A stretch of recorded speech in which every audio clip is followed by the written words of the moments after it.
Hi everyone, I'm Kim Cash and I am interviewing Margaret. Margaret, can you say your last name so I don't butcher it? Sure, it's Margaret Mizushima. Mizushima. And That's right. Good ear. I tried. And she has written a book, and we're going to talk about her book today and just about being an author, being a writer. I have a lot of friends that say they're not real writers until they're published, but if you're writing, you're a writer. That's So, right. Margaret, can you just tell us first a little bit about you? Okay, I am a retired speech therapist. I had my own company in Fort Collins, Colorado for about 10 years, and from there retired.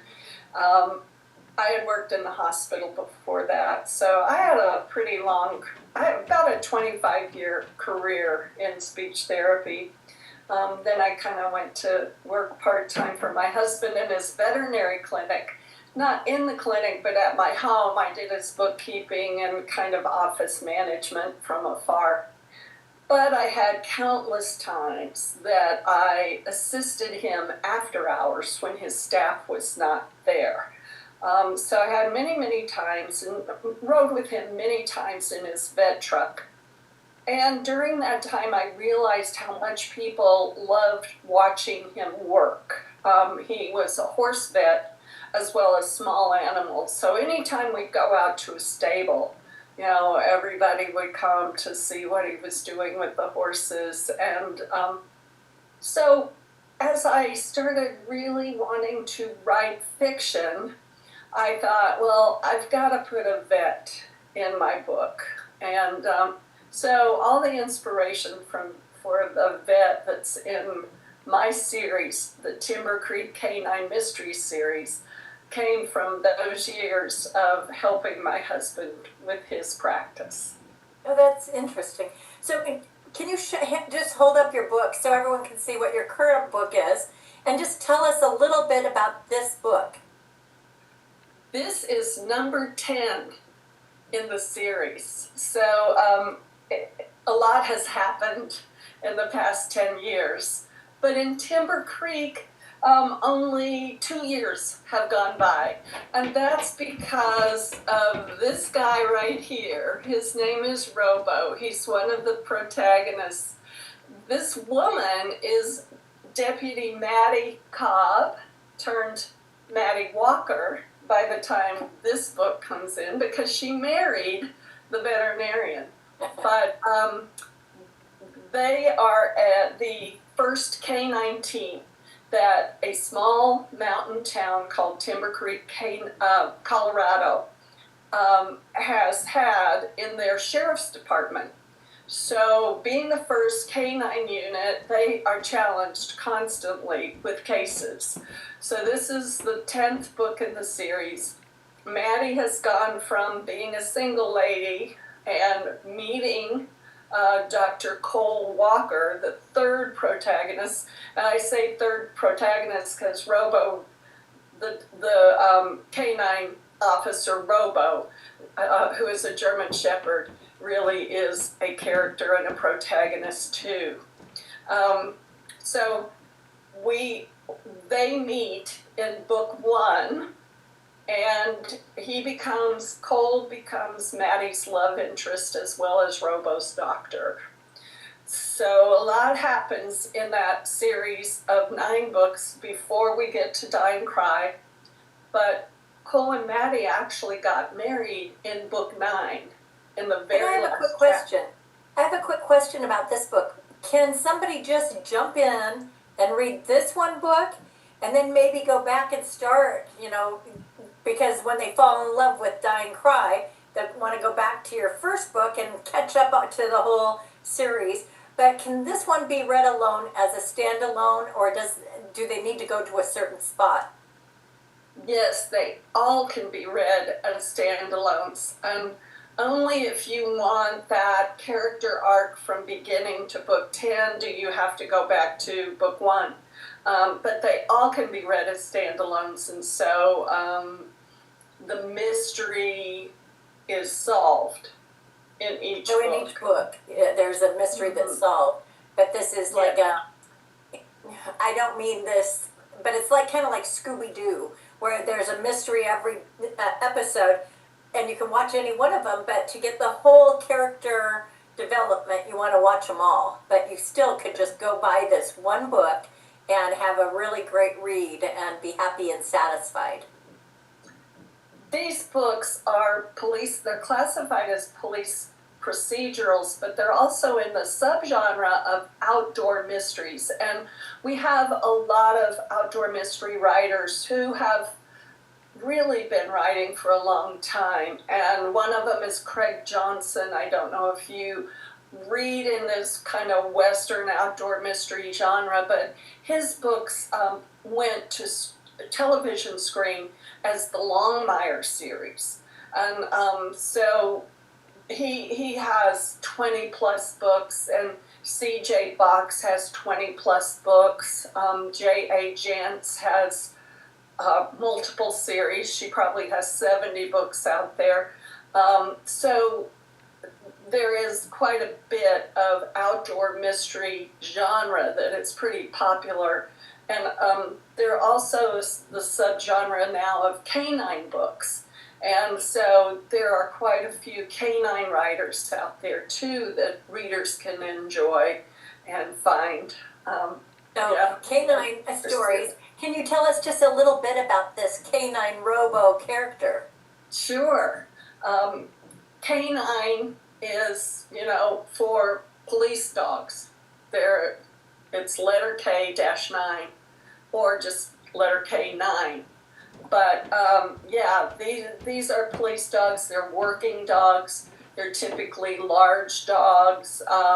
If they're patrol, they're either Dutch Shepherds or Belgian Malinois. Robo happens to be a German Shepherd, and the reason I chose that breed was so that he could be a very well socialized dog as a puppy, and very friendly when he's not on duty. So he is a household pet when he's not on duty.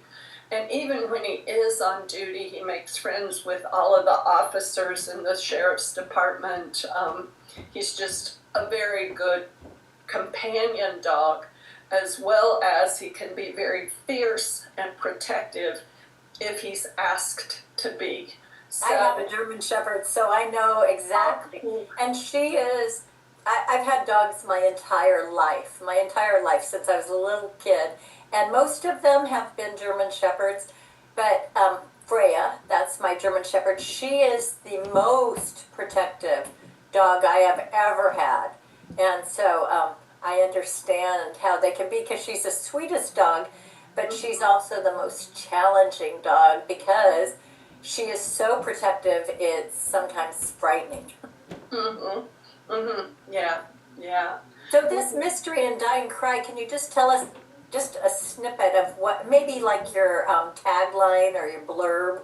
Oh, sure. Kind of speak to you from the back flap copy. Mattie and Cole's 2 daughters are out snowshoeing at a resort. And they're going into a canyon on the trail, the snowshoe trail, and suddenly they hear a scream echoing from far away down canyon. And so this is the title of the book, Dying Cry. And the cry dies off as it echoes down the canyon. So they're immediately alerted that somebody's in trouble down there. And Mattie goes into cop mode and wants Cole to take the children back to the lodge, while she and Robo go forward to try to find this person that probably needs their help. They don't really know because they didn't see the person. And the story kind of goes from there. They do find, in chapter 1, they do see at the base of a cliff a figure, and they assume this person has fallen. They're about 100 feet away, and they assume that this person has fallen and needs their help, but then a rockslide comes down and covers that person. So that's kind of where the story starts. The individual is deceased by the time they can dig him out, and they recognize him as someone they know. And so it becomes a personal thing too. And there's lots of twists and in the mystery. It goes back and forth with many different suspects. And typically in my books, there's a lot of things Robo does. He searches for evidence. He searches for people. He apprehends the bad guy, meaning he takes a bite and holds the bad guy. So there's always something going on for Robo to do throughout the book. So he's a hero. He's the hero, really. Definitely a hero. He's a Lassie type dog, if you are in the generation of course that watched Lassie and Rin Tin Tin. He's that type of hero. But whatever made you start writing in the first place? I mean, you go from being an educator kind of, or a therapist, and then you go to veterinarian help work. How did you start writing? I think even while I was working in my own clinic, I wanted to write, but I wanted to write nonfiction. And so as soon as I retired, I went ahead and started chapter 1 in a book about intuitive communication. That was going to be really what I focused on. Shortly after I wrote chapter 1, I wrote a chapter of just a fiction that I just wanted to create out of my own imagination, and I never went back to the other book. Purely fiction was what I wanted to pursue. But the intuitive part you probably still use, because when you're kind of dreaming up Robo's thought process or his character, you're using some kind of intuition or some kind of not supernatural, but something that connects you with that animal, because it's different. I would assume, I haven't really written many stories about animals, but I would think that you had to use some kind of intuition to kind of plan out what that character is going to do.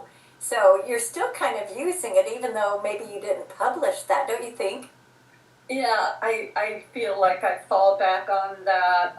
The Enneagram is the part in the book that I wanted to write about, the different communication models, because in the Enneagram, which is an ancient Sufi personality typing system, people are typed depending upon how they look at the world and how they perceive the world.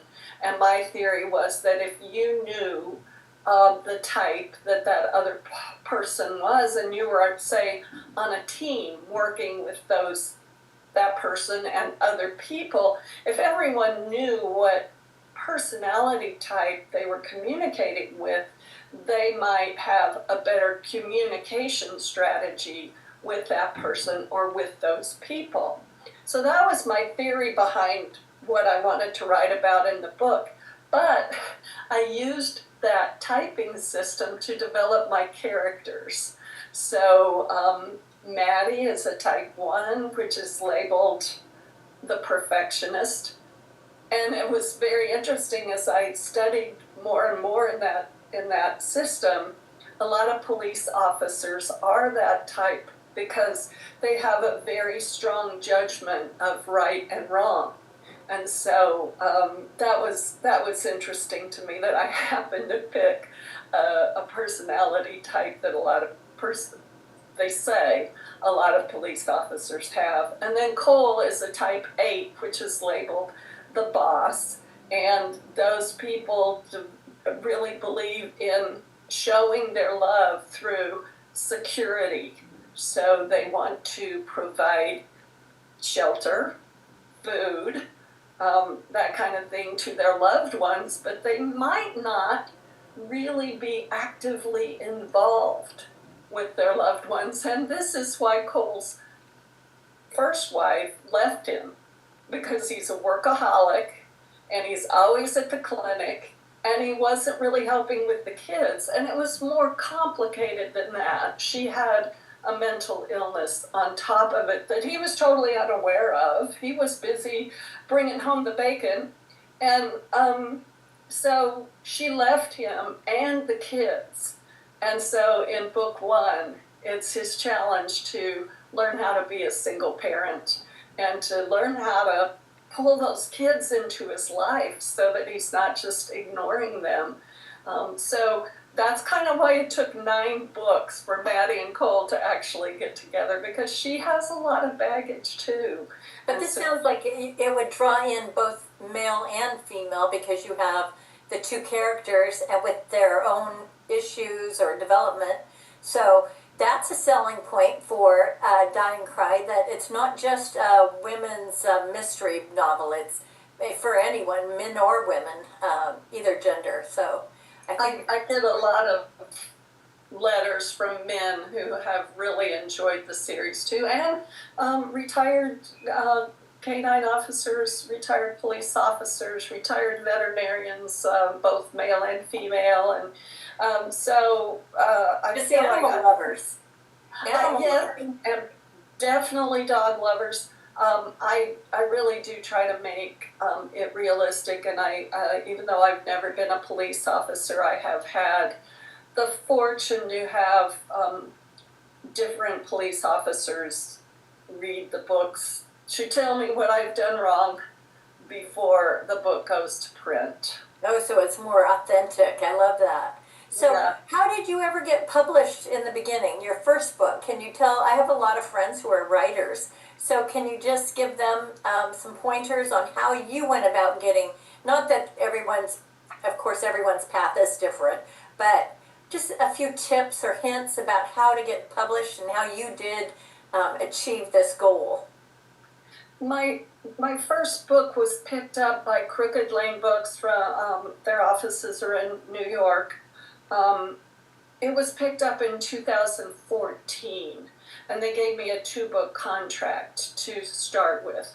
And I had found an agent, Terry Wolf of AKA Literary Management, and she lives in Colorado. And so I've been able to meet with her and get to know her personally, because that's where I lived at the time too, was in Colorado. It took a long time to find an agent. I'm gonna say maybe 4 years, and definitely 2 manuscripts before this manuscript. I'm gonna say 6 years instead of 4 years. It took a long time. I did find an agent with the manuscript that was previous to Killing Trail, and it was a romance. So I found an agent with that one, but she was never able to sell it. And then when I ended up with Terry's agency, that's when we finally found a buyer for the book, and that was Crooked Lane Books. So even that time, though, when Terry signed me on and started to represent me, we had a lot of rejections. And even one editor who said adults don't want to read dog books. So this canine working dog subgenre has just proliferated since 2015, when my first book came out. There were a few coming out right around then, and it's just grown exponentially every year. Adults do want to read dog books. Oh, I think so, of course. I read a lot of cat books, Yes. Dogs and cats. We don't grow out of loving our animals. No. From the I world. love I always say they're pet bulls, they're like our people, but there's so many people that love animals. I can't believe someone would even tell you they wouldn't want to read about them. But We didn't believe it at the thank time. God, yeah.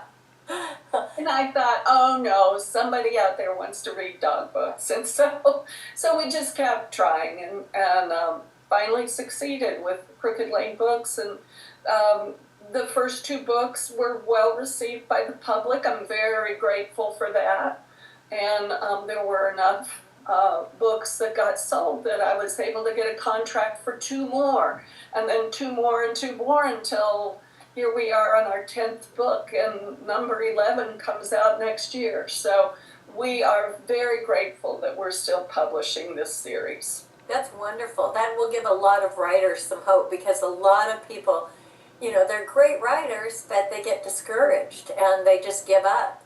And so sometimes you have to, if you love something, you have to stay with it. Mm-hmm. And what encouraging words would you give to writers, or some tips on how they could stay with something that is difficult? One of the things I found tremendously helpful was attending writing craft workshops. You meet other writers that are writing in your genre or not, but still, networking with other people who help support you along your way.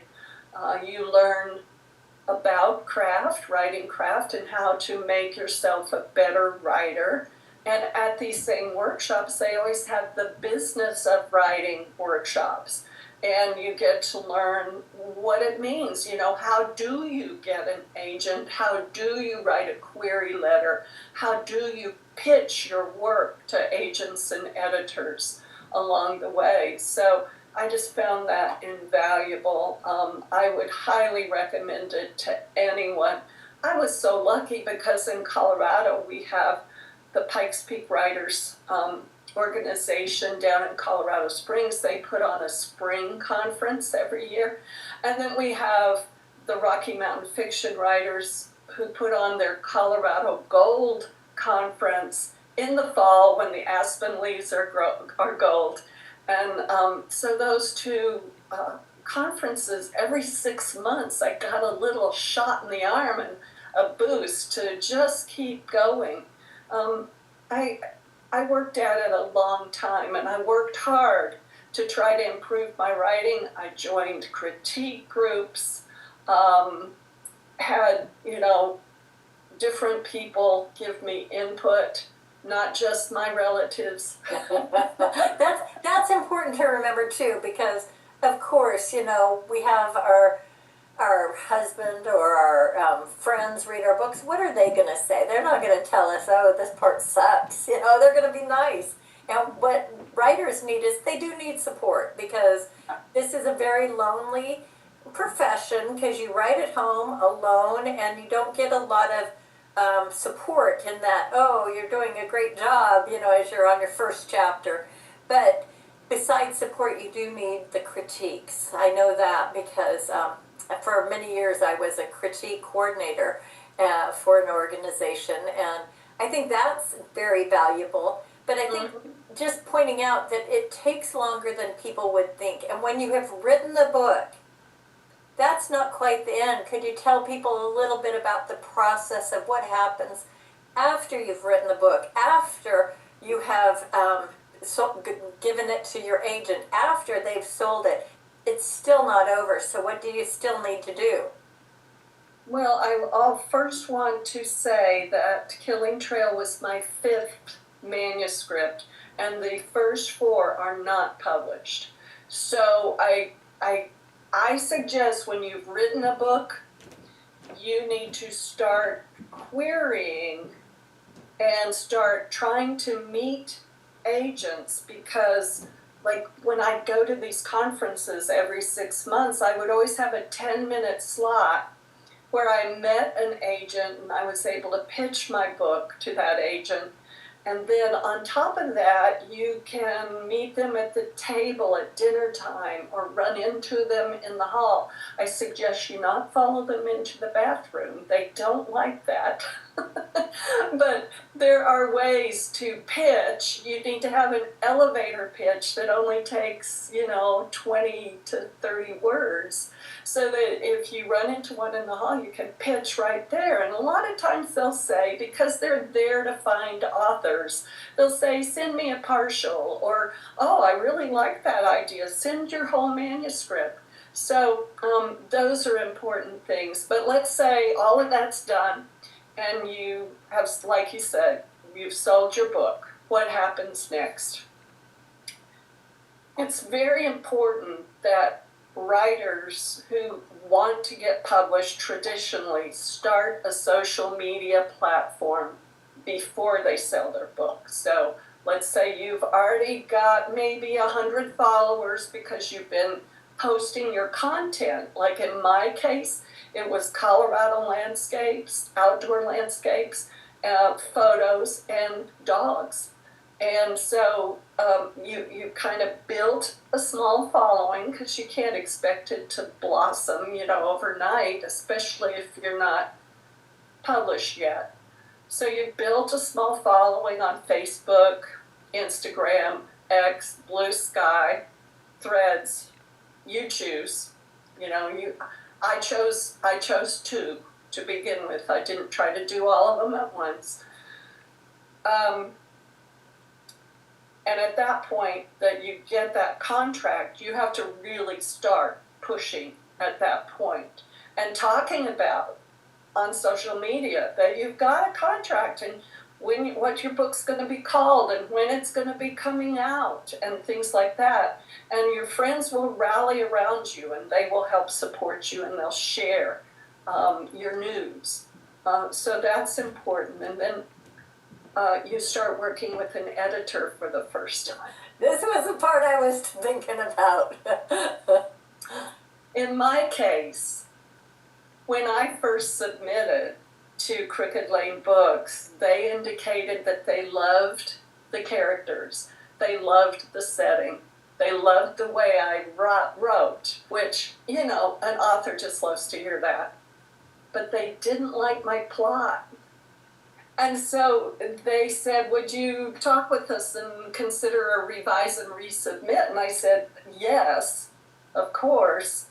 And so they explained that they wanted the plot in a very specific traditional mystery, 3-act structure, simple. That's what they wanted. And so I took 2 months to revise into that structure, submit it again, and they said, we'll talk to your agent, and we love it, and we'll get back to you. And then Terry was able to go ahead and negotiate the 2-book contract to begin with. But then the real editing went into action. Mattie had an abusive father who, that's part of her baggage. And he was still alive in my original manuscript, but my editor wanted him out of the picture, so he was dead. So you killed him off. You killed off your darling. Killed him off before the action even started. But it also created a different backstory for Mattie, because I decided to kill him off in prison. So he was actually killed in prison, which created a whole bunch of content for the first 4 books. We were able to kind of pull from that backstory and tell her story about her father. So this one little twist created a whole nother dimension for you. So a lot of my friends who are writers, they, I don't want to say they complain about editing, but you are pointing out that it can really make your book better and give you more content for the future. And it's not just negative. They're not just trying to squash your emotions. They're trying to help your book be the best it could be.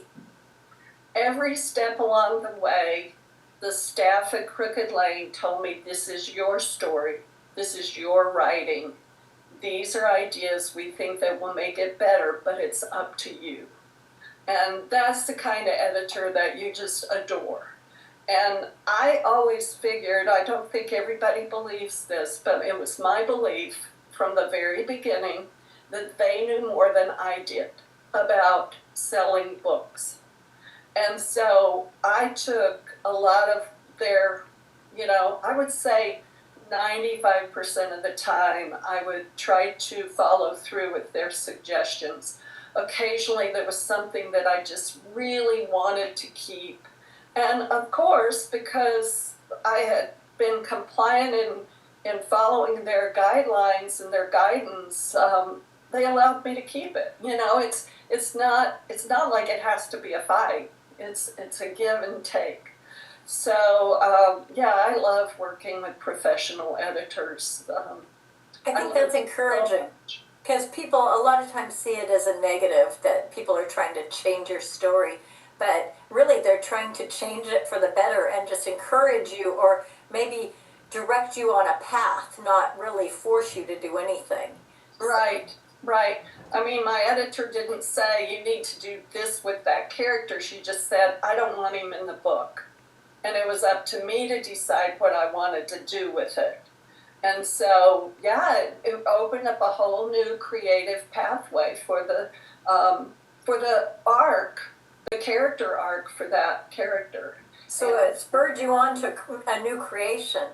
Yeah. So, okay, so I just thought maybe you could just tell us if you have a title for your next book. Do you have that yet or not yet? We don't. All of my books are gerund phrases. Killing trail, stalking ground, hunting hour, burning ridge, on and on to dying cry. Dying cry, I knew the title before I wrote the story. Isn't that interesting? Yeah. You were inspired by just the title. My publisher actually came up with the title. Many times, if I haven't come up with the title, we do have a team meeting where we determine as a team, those people after they've read the manuscript, I usually throw out 10 titles and we all kind of pick over them. And Terry participates, my agent participates in that process too. So it's kind of fun. But in doing that, Matt came up with Dying Cry, my publisher, and he was like, what do you think of that as a title? And it's like, I love it. And so that inspired the whole book. Well, before we wrap up, I want to say, I want you to hold up your book again, and I will put that in the blurb down below. But I want everyone to at least go and look at the book and read the little blurb and consider purchasing it, because not only are you buying a great book, you're supporting a great author. So, and it's a whole industry. Yeah. Thank you.